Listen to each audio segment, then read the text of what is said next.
ইয়াজুজ মাজুজের প্রাচীর নিজ চোখে দেখেছিলেন আব্বাসীয় খলিফার আমলে সালাম আত তারজুমান নামের এক ব্যক্তি। ৩৬ দিনের যাত্রার পর তিনি ইয়াজুজ মাজুজের এলাকায় এসে পৌঁছান। সেই যাত্রায় তাকে ভয়ঙ্কর পরিবেশ এবং বহু বাধা অতিক্রম করতে হয়েছিল।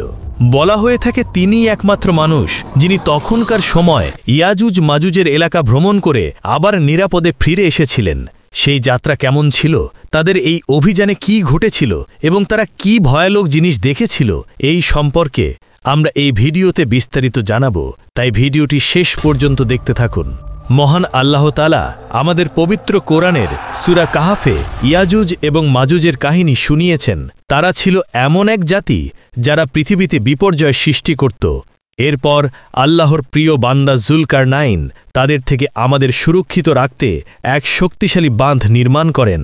মহান আল্লাহ তাআলা আমাদের জানিয়েছেন যে কিয়ামতের বড় লক্ষণগুলোর একটি হল ইয়াজুজ এবং মাজুজের বেরিয়ে আসা। ইয়াজুজ এবং মাজুজ এই পৃথিবীতেই রয়েছে, তবে কোথায় রয়েছে সেটা আমাদের জানা নেই। তবে ইতিহাস থেকে কিছু ইঙ্গিত পাওয়া যায় ইয়াজুজ এবং মাজুজের এলাকা সম্পর্কে। ভিডিও শেষের অংশে সে ব্যাপারে কথা বলবো। ইয়াজুজ এবং মাজুজের অবস্থান আমাদের সৃষ্টির আড়ালে রাখা হয়েছে, যেহেতু আল্লাহ তাআলা তা আমাদের কাছ থেকে গোপন রেখেছেন যতক্ষণ না কিয়ামতের নির্ধারিত সময়ে এসে যায়। একদিন আব্বাসীয় খলিফা আল ওয়াসিক বিল্লাহ স্বপ্নে দেখলেন যে সেই বাঁধটি খুলে গেছে। এরপর তিনি কিছু অভিযাত্রীকে সেই বাঁধ পরীক্ষা করার জন্য প্রেরণ করেন। শায়েখ আবু আবদুল্লাহ আল জাহাবি উল্লেখ করেন যে মাসালিক আল মামালিক গ্রন্থে লেখকের বর্ণনা অনুযায়ী খলিফা আব্বাস আল ওয়াসিক বিল্লাহ ৮৪২ খ্রিস্টাব্দে স্বপ্নে দেখলেন যে জুলকারনাইন নির্মিত সেই প্রাচীর খুলে গেছে, যা মুসলমানেদের এলাকা ও ইয়াজুজ মাজুজের এলাকার মধ্যে অবস্থিত ছিল। স্বপ্নে দেখা এই ঘটনা তাকে আতঙ্কিত করে তোলে। এই স্বপ্ন তাকে এতটাই আতঙ্কিত, তিনি সিদ্ধান্ত নেন এই প্রাচীর দেখতে যাবেন এবং বর্তমানে কি অবস্থায় রয়েছে নিজের চোখে দেখার আগ্রহ প্রকাশ করেন। এরপর তিনি সালাম আত তারজুমান নামক একজন অভিযাত্রীকে বাঁধটি পর্যবেক্ষণের জন্য প্রেরণ করেন। সালাম আত তারজুমান সার শহর থেকে যাত্রা শুরু করেন। তার সঙ্গে ছিলেন ৫০ জন সঙ্গী এবং ১০০টি খচ্চর, যেগুলোতে খাদ্য ও পানীয় বহন করা হচ্ছিল। খলিফা তাকে একটি চিঠি দেন, যা তিনি আর্মেনিয়ার শাসকের কাছে হস্তান্তর করেন, যাতে তিনি তাদের প্রয়োজন মেটাতে এবং তাদের অভিযান সহজ করতে সাহায্য করেন। আর্মেনিয়ার শাসক তাদের যত্ন নেন এবং তাদের অভিযানের জন্য সারির অঞ্চলে শাসকের কাছে একটি সুপারিশপত্র প্রদান করেন। প্রাচীন যুগে এই ধরনের পত্র প্রেরণ করা একটি রাজকীয় নিয়ম ছিল, যা পৃথিবীর সব ধরনের রাজারাই অনুসরণ করতেন। মোহাম্মদ হাসান জাকির মধ্যযুগের মুসলিম অভিযাত্রী এবং হোসাইন ফৌজির পুরানো জিন্দাবাদের গল্প গ্রন্থে উল্লেখ করেছেন যে প্রতিটি শাসক তাদের পরবর্তী অঞ্চল বা এলাকার শাসকের কাছে একটি সুপারিশপত্র প্রদান করতেন। এভাবে তারা একে একে অগ্রসর হয়ে খাজার অঞ্চলে, যা কাশ্মীয়ান সাগরের কাছাকাছি অবস্থিত, সেই অঞ্চলে শাসকের কাছে পৌঁছে যান। সেখানে শাসক তাদের সহায়তার জন্য ৫ জন গাইড নিয়োগ করেন। ২৬ দিনের যাত্রার পর তারা এক কালো দুর্গন্ধযুক্ত স্থানে পৌঁছান। তারা সেই স্থানে আরও ১০ দিন ধরে চলতে থাকে। এরপর তারা এমন কিছু ধ্বংসপ্রাপ্ত শহরের কাছে পৌঁছান যেখানে একসময় ইয়াজুজ মাজুজ বাস করত। সেই শহরগুলো তখন থেকে পরিত্যক্ত ও ধ্বংস হয়ে পড়ে রয়েছে। তারা এই অঞ্চলের বাড়িঘর রাস্তাঘাট দেখে হতবাক হয়ে যান, কারণ দেখে বোঝা যাচ্ছিল কিছুদিন আগেও এখানে মানুষের বসবাস ছিল, আজ যেন একটি পরিত্যক্ত নগরীতে এটি পরিণত হয়েছে। এরপর তারা বাঁধের কাছাকাছি একটি দুর্গে পৌঁছান। সেখানে তারা এমন এক জাতির সন্ধান পান যারা আরবি এবং ফার্সি ভাষা জানে, কোরআন মুখস্থ করে এবং তাদের নিজস্ব শিক্ষা কেন্দ্র ও মসজিদ রয়েছে। এই জাতির আচরণ দেখে অভিযাত্রীরা বিস্মিত হন এবং তাদের জিজ্ঞাসা করেন তারা কোথা থেকে এসেছে। উত্তরে তারা জানায় যে তারা আমিরুল মুমিনিনের পক্ষ থেকে এসেছে। এরপর তারা যাত্রা করে একটি মসৃণ পাহাড়ে পৌঁছায়, যেখানে কোনো সবুজ আবরণ ছিল না। সেখানে তারা একটি বাঁধ দেখতে পায়, যা লোহার পাটাতন দ্বারা তৈরি এবং তামার সাথে মিশ্রিত। এটি অত্যন্ত উঁচু, যার গা থেকে চোখ পৌঁছাতে দেরি হয়।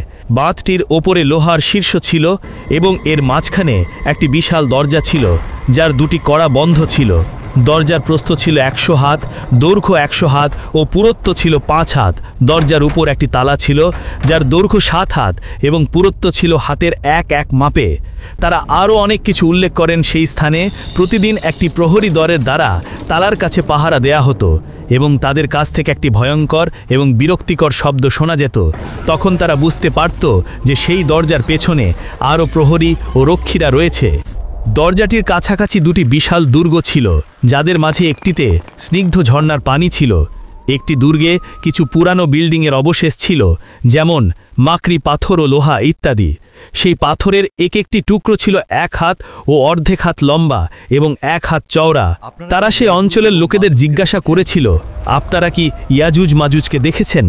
তারা উত্তরে জানিয়েছিল যে তারা একদিন শীর্ষে দাঁড়ানো কিছু লোক দেখতে পেয়েছিল। হঠাৎ একটি বাতাস বইতে শুরু করল এবং সেই বাতাস তাদের দিকে চলে আসে। তারা দেখতে পায় তাদের মধ্যে মানুষ ছিল 1 হাত ও অর্ধেক হাত লম্বা। এরপর তারা ফিরে গিয়ে আব্বাসীয় খলিফা আল ওয়াসিক বিল্লাহকে সমস্ত ঘটনা খুলে বলেন। এটা স্পষ্ট যে ইয়াজুজ মাজুজ কিয়ামতের একেবারে পূর্ব মুহূর্তে বের হবে। অনেকে মনে করেন ইয়াজুজ মাজুজ বের হয়ে গেছে, তাদের মতে তাতারিরাই হচ্ছে ইয়াজুজ মাজুজ, কিন্তু এদের এই ধারণা একেবারেই ভুল। মহান আল্লাহ তাআলা বলেন, জুলকারনাইন বললেন, এটা আমার পালনকর্তার অনুগ্রহ। যখন আমার পালনকর্তার প্রতিশ্রুত সময় আসবে তখন তিনি একে চূর্ণ বিচূর্ণ করে দিবেন এবং আমার পালনকর্তার প্রতিশ্রুতি সত্য। আমি সেদিন তাদেরকে দলে দলে তরঙ্গের আকারে ছেড়ে দেব এবং সিংগায় ফুৎকার দেয়া হবে। অতঃপর আমি তাদের সবাইকে একত্রিত করে আনব। সূরা কাহাফ আয়াত নম্বর 98 থেকে 99। নাওয়াজ ইবনু সামান রাদিয়াল্লাহু তাআলা আনহু থেকে বর্ণিত, ঈসা আলাইহিসসালাম দাজ্জালকে হত্যা করবেন।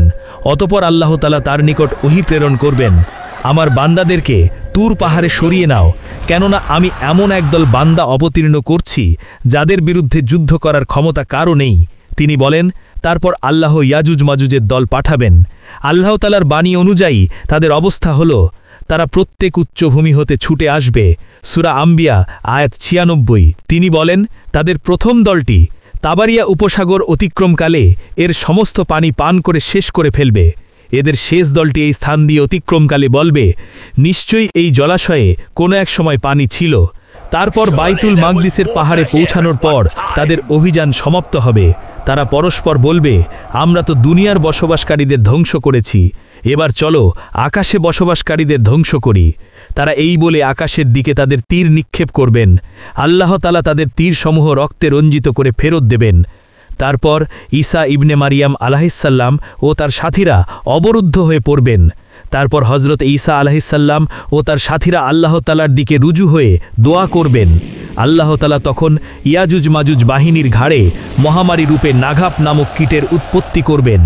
তারপর তারা এমনভাবে ধ্বংস হয়ে যাবে যেন একটি জাতির মৃত্যু হয়েছে। পুরো পৃথিবী দুর্গন্ধে বসবাসের অনুপযোগী হয়ে পড়বে।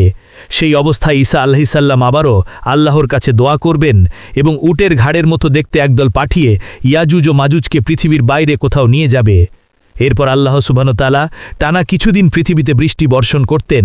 এটি হলো বরকতময় বৃষ্টি, যার ফলে পৃথিবীর সমস্ত বরকত খুলে যাবে এবং অফুরন্ত নেয়ামত আল্লাহ দান করবেন। সেখান থেকে আবার পুনরায় ইসলামের যাত্রা শুরু হবে এক নতুন অধ্যায়। আজ এ পর্যন্তই। ভিডিও ভালো লাগলে শেয়ার করতে পারেন। সেই সাথে এই ধরনের ভিডিও দেখতে চাইলে আমাদের চ্যানেলটি সাবস্ক্রাইব করতে পারেন। আল্লাহ সুবহানাহু ওয়া তাআলা সবাইকে হেফাজতে রাখুন, নিরাপদে রাখুন। দেখা হবে নতুন কোনো ভিডিওতে।